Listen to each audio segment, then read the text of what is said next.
Okay, so I'm in Qatar, and this is a beer that I have purchased. It's a non-alcoholic beer, and 2 weeks ago I put some yeast in it, and I put some sugar in it, and I let it ferment. And there's a bit of a process to it, but maybe I'll explain it in another video. So I'm just going to see first if it's carbonated or not. So if I open it and it does a little bit of a psst, that means it's got some carbon to it. So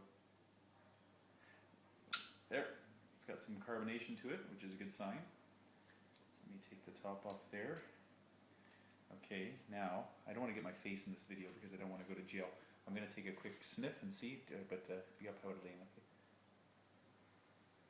Okay, it smells disgusting, to be honest with you, but there's a chance that it might actually taste good. It's got kind of a clear consistency to it. There's not much cloudiness in it, which is a good sign. If you look at the bottom, you can see that there's a bit of sediment, which I read is normal when you try to alcoholize non-alcoholic beer. So let's pour and see if it creates any head at all. And it looks fairly flat, as you can see. I mean, there's not much. Oh, this doesn't look. Oh, sediment getting in there. Okay. Well, now it's starting to look a little bit cloudy, as you can see. It's definitely not looking too appetizing, but I guess the key is the taste test. So, and like I said, I don't want to film my face in this, so maybe I'll probably. Okay, I'm just going to take a quick taste.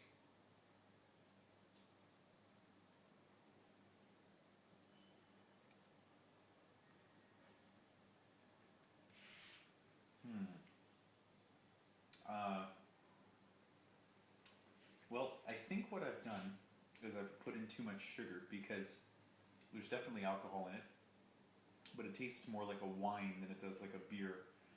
So I think I'm going to have to experiment a little bit and try another batch because it's definitely tasting like a